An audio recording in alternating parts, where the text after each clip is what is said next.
The old Emperor Claudius needed another wife, having disposed of the first four. Claudius was an interesting person. He'd come to the throne by default. He was a pretty good administrator, too. When I say he'd come to the throne by default, what do I mean? Every member of the family had died in mutual fratricide. They had killed each other.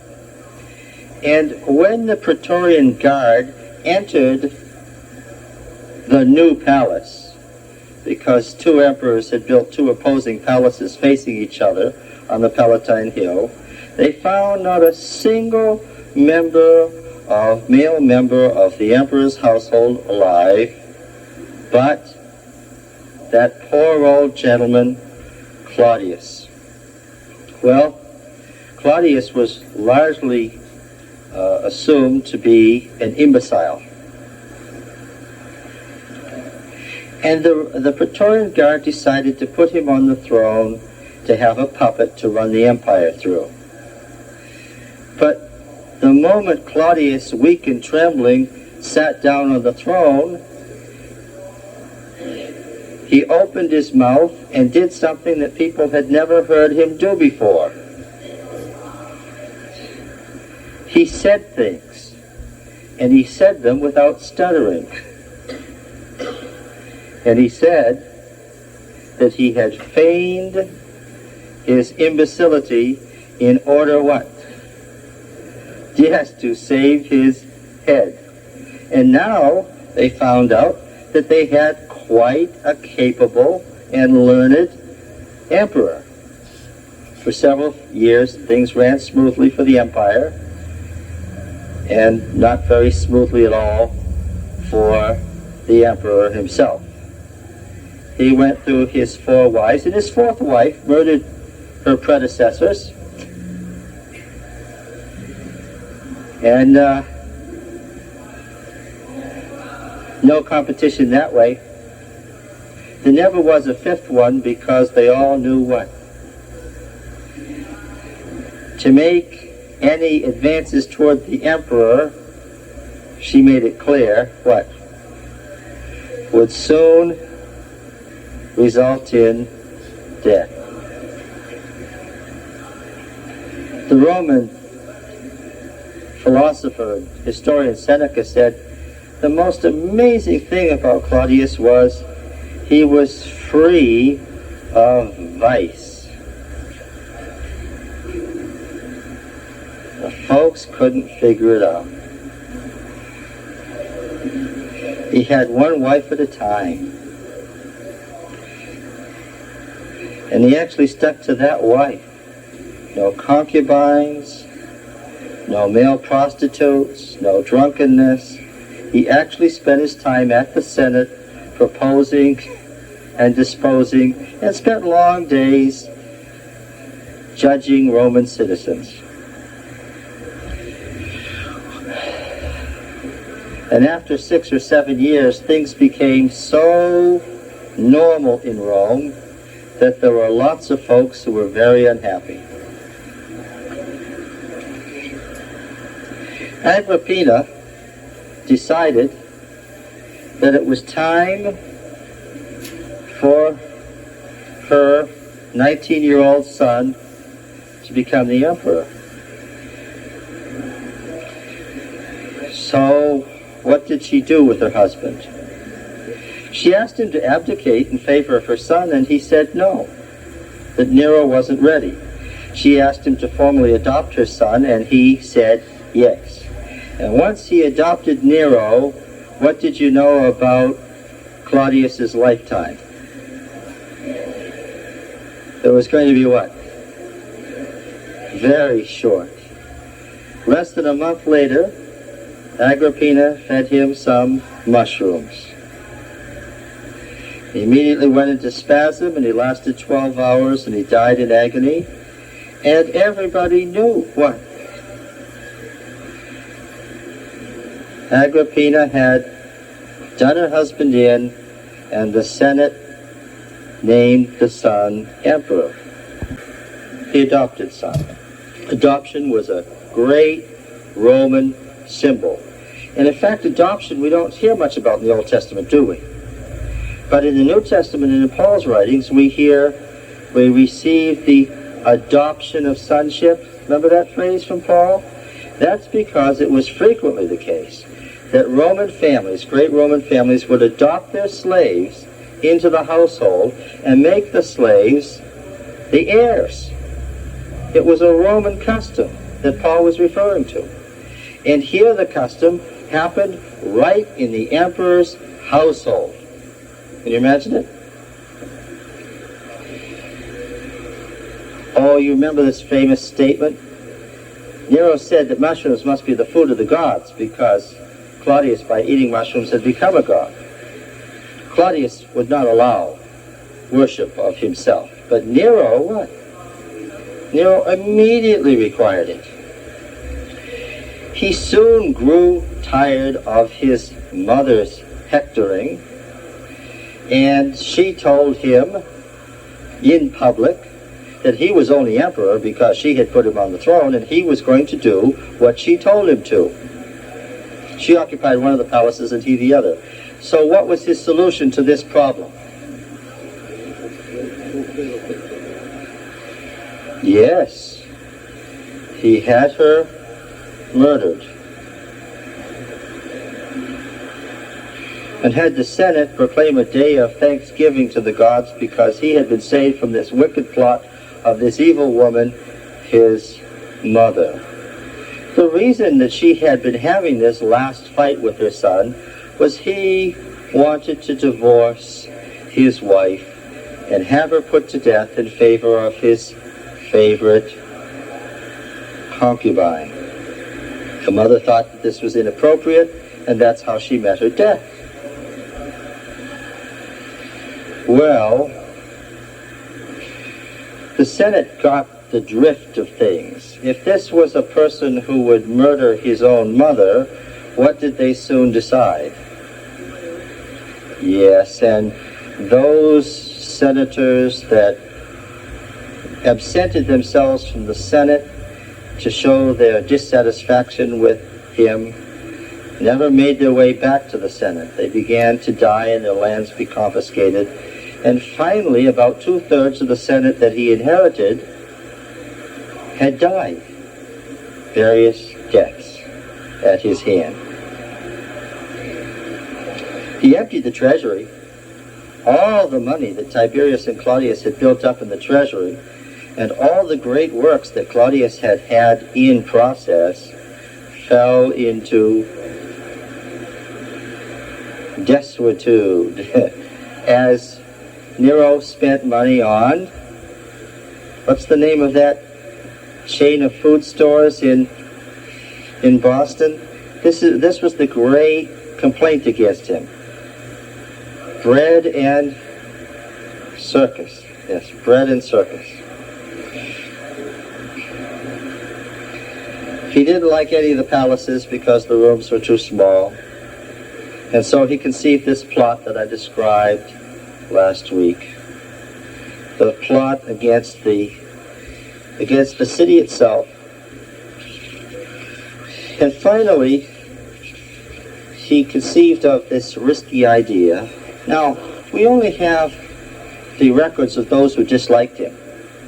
And so when they unanimously say that he set the fire, that he had the fire set, we have to understand that we're taking the word of those who wanted to blame him.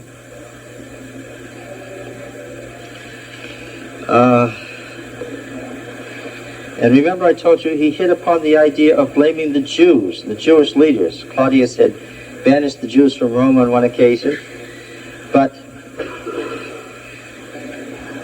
the story leaked. Remember? I told you the story leaked, and the plot to blame the Jews fell totally apart, and the Jewish leadership came roaring back with the absolute story that they had nothing to do with it, and that in fact they sent, the Jewish synagogue sent this letter to the Senate Not only did the Jews have nothing to do with the fire, if you wish to know the origin of the fire, the Senate should ask the emperor.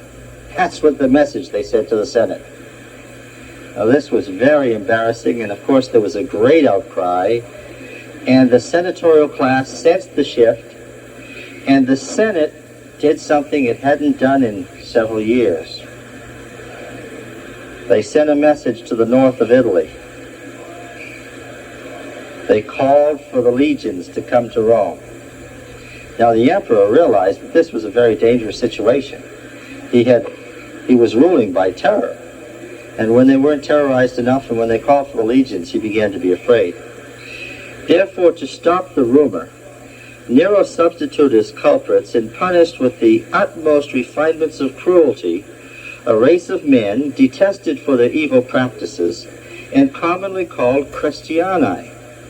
The name was derived from one Chrestus, who, in the reign of Tiberius, suffered under Pontius Pilate, the procurator of Judea.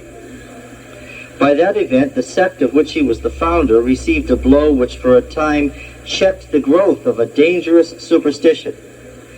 But it revived soon after, and spread with recruited vigor not only in Judea, but even in the city of Rome, that common sink into which everything infamous and abominable flows like a torrent from all quarters of the world. You recognize Tacitus, the Roman historian, writing. Nero proceeded with his usual artifice.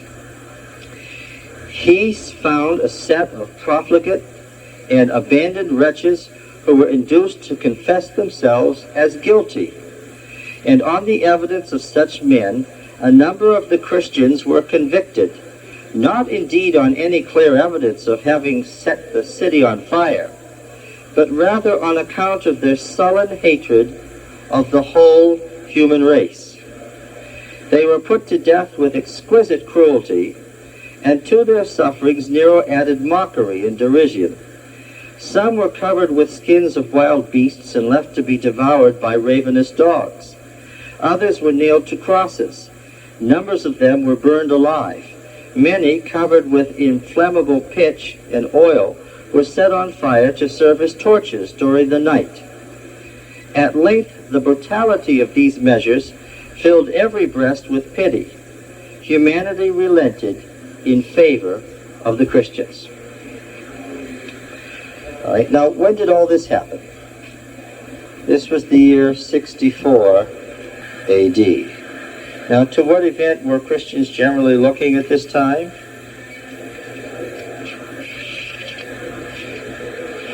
What were people expecting at this time?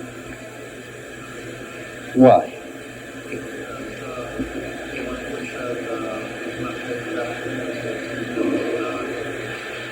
Who said that? Some of you won't see death for the coming of the kingdom of God. What else? Huh? Well, Paul says in many of his epistles that the end is near.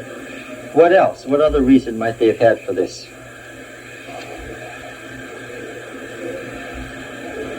He gives the Corinthians counsel to do certain things on the basis of the fact that time is short. What else? What was the great indicator? Especially in 64. This generation will not pass. Yes. Oh, back in the 1880s and 90s, Adventists used to worry about that phrase, right? Because they took the phrase out of context. And every so often, we heard about somebody who was 140 years old and had seen such and such. Let's look at the context again in Matthew 24. I want to remind you, Matthew 24 is the longest of the eschatological sermons. It's paralleled in Mark and Luke.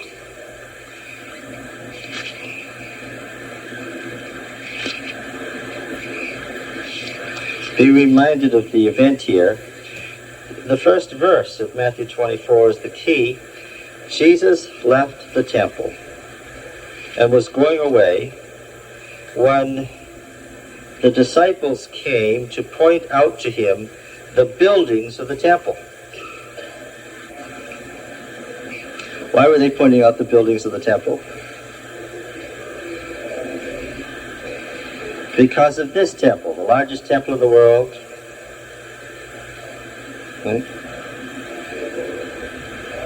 180,000 men working on it still.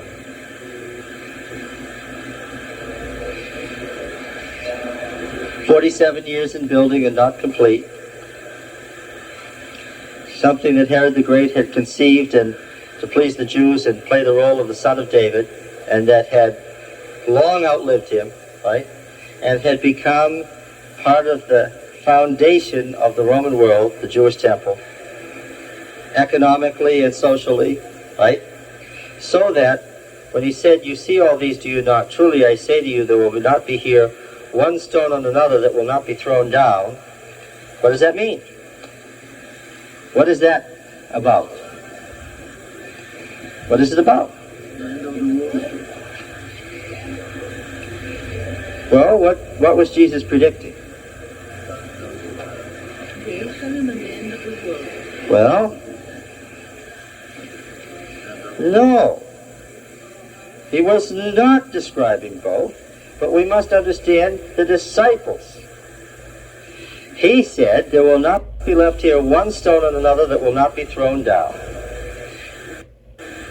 Speaking of the destruction of Jerusalem, they, seeing what they saw, equated that with what? They had to equate it with the end of the world. What else could possibly be referred to but the end of the world? Right? To destroy a complex so massive, an edifice not only of Judaism but of the empire itself, would mean what? Remember, this temple was the largest thing ever built. It rested there not only on the authority of Judaism and by order of God, but the emperor's edict had created it. They heard the end of the world, and so they said, verse 3, "As he sat on the Mount of Olives, the disciples came to him privately, saying, 'Tell us, when will this be? And what will be the sign of your coming and the close of the age?'" What happens there? Those are what? When will this be? What will be the sign of your coming and the close of the age? Or how many questions? Well, in their minds, they think they're asking one question. What if they really asked? Two. Now, what could our Lord have said? Some would say, should he have said? We always want to improve on it. Make yourself clear. What could he have said? Because, now wait a minute. You've totally got it confused as usual. I didn't say anything about the close of the coming and the end of the age, but I'll talk about that. But first I want to talk about the destruction of Jerusalem and the end of Judaism. That'll happen first, and then there's 20 centuries or so before the next thing. But I want you to get the sense of urgency that I'm going to describe here so that you'll hurry and preach my gospel to all the world.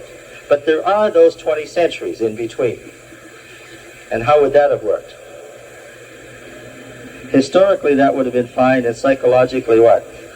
That would have been ruinous. What did all the disciples expect? The coming of the Messianic age when? Right then. And so in this context, Jesus describes the destruction of Jerusalem and indeed all of these sorts of things. Verse 4, Jesus answered them, "Take heed that no one leads you astray. For many will come in my name, saying, 'I am the Christ,' and they will lead many astray. And you will hear of wars and rumors of wars. See that you are not alarmed, for this must take place, but the end is not yet. For nation will rise against nation, and kingdom against kingdom, and there will be famines and earthquakes in various places. All this is the beginning of sufferings or tribulations." Look, when did this happen? When did this happen? Oh, after 1798. Oh. What's Jesus describing? Were there earthquakes in many places and famines and so forth?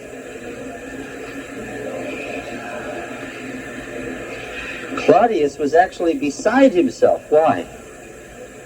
He had to defer some of his greatest works because of the tremendous natural upheavals in the eastern half of the empire. Do you remember what Paul had to do in trying to solve the rift between the Jewish and the Gentile Christians? What did Paul do? He organized in the churches under his control, and I mean the churches under his control, he organized what? A great relief offering for the Jewish churches. Why? Because the famine had been especially severe in Egypt, Palestine, and Syria. Yes. And how did the Christians see these things when they happened? These repeated convulsions that the emperor's family brought on the empire all by themselves. Most of the wars in Paul's lifetime, listen to this carefully, there was a succession of about 20 wars in the Roman Empire in Paul's lifetime. Most of those 20 wars were caused by what? Internal strife in the emperor's family. Right? They seem to trip up their own administration by their own weaknesses. Okay. Then they will deliver you up to tribulation and put you to death. And you will be hated by all nations for my name's sake. And many will fall away and betray one another and hate one another. How does this comport with the description of Tacitus that I read? How does it compare? Do you see the same thing? Yes. And many false prophets will arise and lead many astray. And because wickedness is multiplied, most men's love will grow cold. But he who endures to the end will be saved. And this gospel of the kingdom will be preached throughout the whole world as a testimony to all nations, and then the end will come. And when he said the end, what did they hear? What did they hear? The end of the world, yes. And so he tells all these stories about urgency and preparation. And it's in this context that we hear, this generation will not pass till all these things are fulfilled. Now, what was in the Jewish mind, what was a generation? And where did they get that from? Actually, a generation in real life in Judaism was much shorter. Why? Because in reality, what happened? They married when? What was the Jewish way? They married as teens, so that a generation was 20 or 25 years at most. But where did they get this 40-year theory from?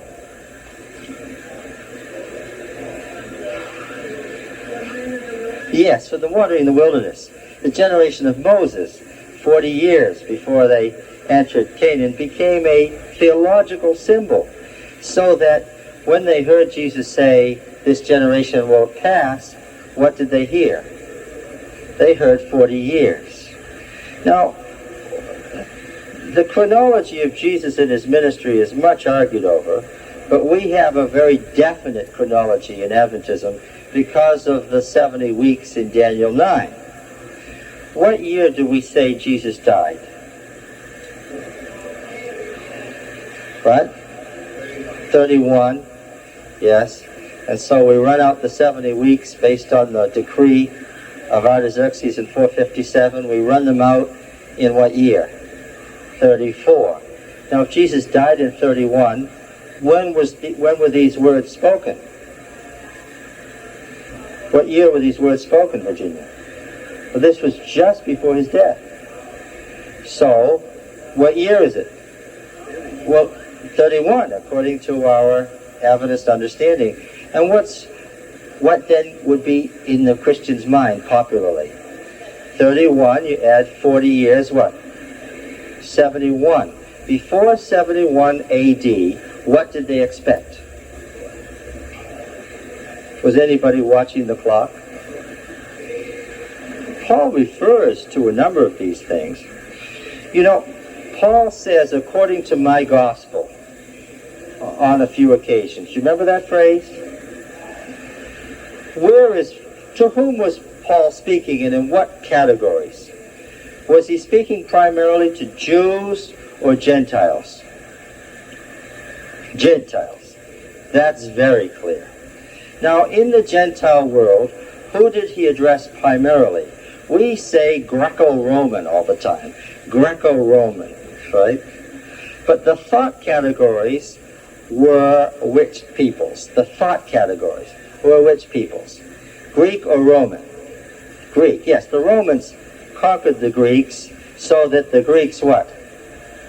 Could inject Greek culture into the Romans. Yes. Now, I've commented on this on a number of occasions. I'm going to say it again. The Gospels. Which is the gospel of Judaism? Where is Jesus the Jewish Messiah? Where is Jesus a rabbi? Where is Jesus absolutely a Pharisee? Where is Jesus absolutely the very essence of Judaism and discussing Jewish problems, interests, concerns almost exclusively? Where is that? That's Matthew. Where is Jesus a Roman? Acting, speaking Latin, using Latin terms, acting as the ideal Roman leader would, fitting the classical mold of the Roman citizen and the Roman leader. Where is Jesus constantly moving, hardly ever speaking, but just decreeing, running from one place to another, immediately this and suddenly that, and therefore he did this, and this command he gave, and on and on and on, breathlessly, so you can hardly keep up, and it makes you tired to read the gospel. It just makes you tired because he's rushing around doing so much. What gospel is that? The Mark. Now, where does Mark come from? What's the origin of Mark? What? It's Roman. Whose gospel is it? Mark's, John Mark, the assistant of Peter and Rome. It's very Now, which is the gospel where Jesus is the Greek philosopher, where he speaks and teaches constantly? Which is the gospel that has more teaching than anything else? Stories like the prodigal son. Wouldn't you expect a story like that to be in all the Gospels? But what? Many such stories found where? Only in Luke. Yes. In Luke, Jesus is the ideal teacher, the ideal social philosopher. He fits the mold of the Greek ideal. The person who is the perfect blend of the opposites. Yes. And if you want to know what Paul taught about Jesus, how Paul presented Jesus, and you see the greatest number of parallels of quotations between Paul referring to Jesus and what? The portrait that Luke draws of Jesus in Luke.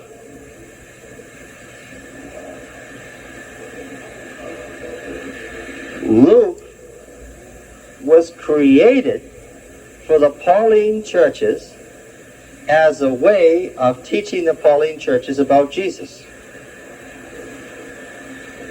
If you want to know what it was that Paul's churches learned about Jesus, you read the Gospel of Luke. That's why there's such a close correspondence between the Gospel of Luke and so many of Paul's epistles. Okay? Now, Luke also has this long eschatological sermon where it's even more clearly directed toward the end of the world being the destruction of Jerusalem in Luke 21. Even more clearly blended together.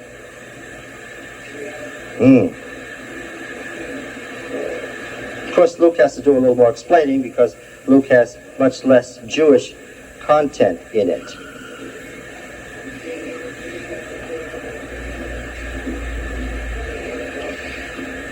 What year was it?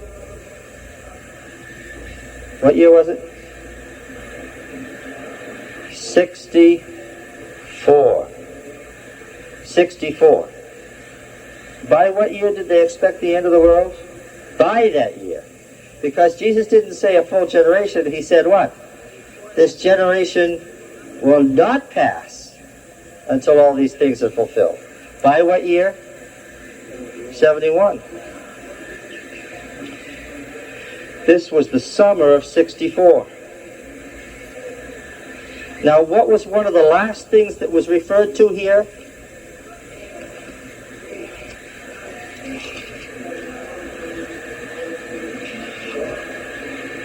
Verse 9. Then they will deliver you up to tribulation and put you to death, and you will be hated by all nations for my name's sake.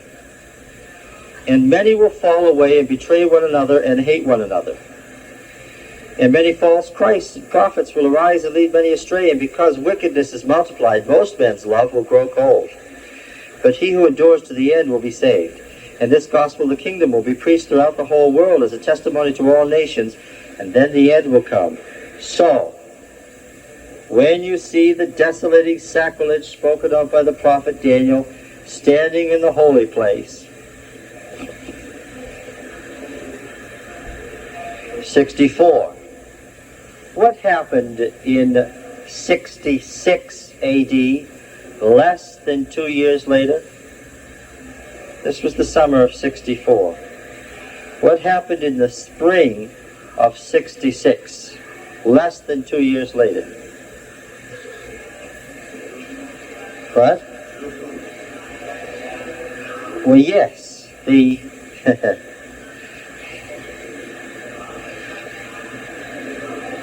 Nero continued with his reckless policies after this great persecution of Christians.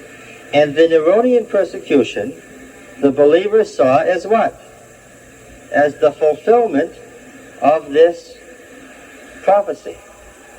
You see? Nero continued with his self-destructive policies.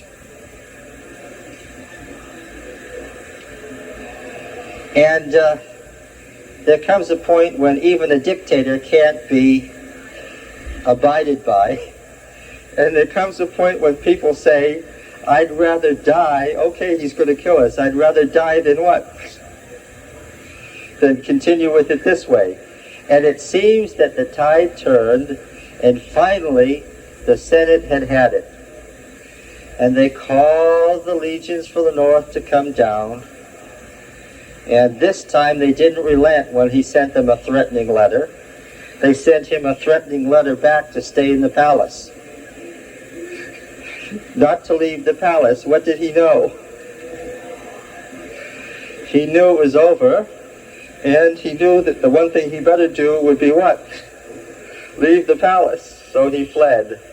But he was on his way to Greece, but he didn't get even to the port before they found him. One of his slaves kindly hid him, but they found him. And when they found him, what did he know?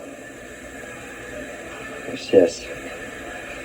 So he committed suicide, or at least as close to suicide as he could get, given who he was. He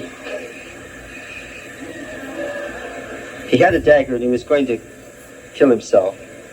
But according to the witnesses, he tested the point first with his finger. And what did he find out? It was disconcertingly sharp.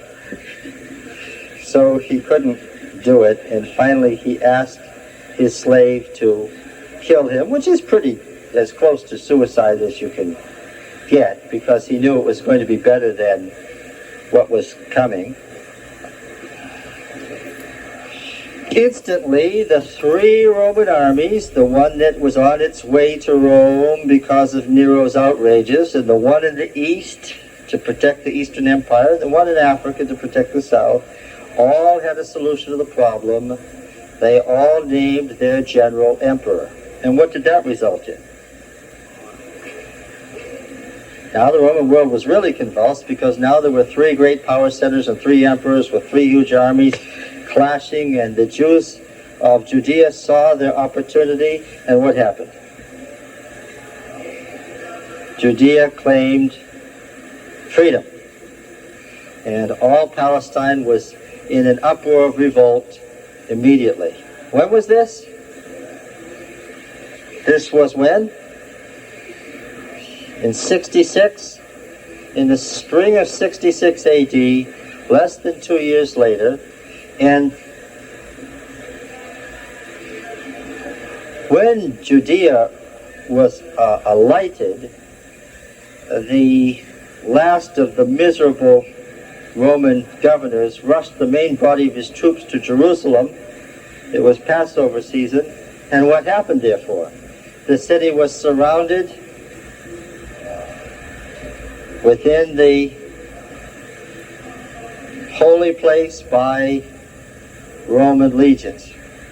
But of course, those legions were needed to fight other Roman armies. So they were soon withdrawn, and when they left, what did the Hebrew Christians do? Well, the Roman armies went west. They had to get to Caesarea and get on ships and head for Italy. And when the Roman armies went west, what did the Christians do? They went east to the mountains of Transjordan, where there remained a large Jewish Christian church till the 7th century AD that originated in this event. So when you see the desolating sacrilege spoken of by the prophet Daniel standing in the holy place, then let those who are in Judea flee to the mountains. Yes. Yeah, all right. Some folks today live in places where there aren't any mountains to flee to. Some folks live where there are more populated mountains than where they live. But this was a very... I know that the Adventist ideal is to flee to the mountains. I know that. I know it's not as practical as it was for those first Christians. Let us say that something like that, analogous to that, will occur. Okay? All right. Now, when Paul was writing these last prison epistles, and he was so worried about Timothy's shy and shrinking personality, I know that one thing that gave him comfort, because he mentions it, is while he's leaving these churches in the care of Timothy, he knows that it won't be what? Won't be too long. So Timothy should be able to do what? Timothy should be able to do what? Take care of these churches for what? For a little while, right, till the Lord comes. And according to the very earliest tradition, Timothy did take care of these churches till he died in his late 80s. But that isn't what Paul had in mind at all. No. And his great concern as he faces death at the hands of Nero is that during this great time of tribulation that they're going to face, what?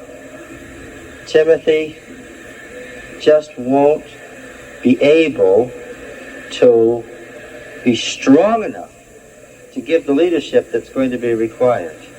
And he keeps urging Timothy what? Not to be shy.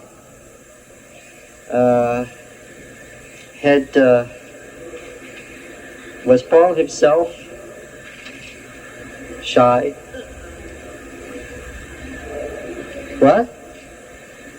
No. No? No. Yes.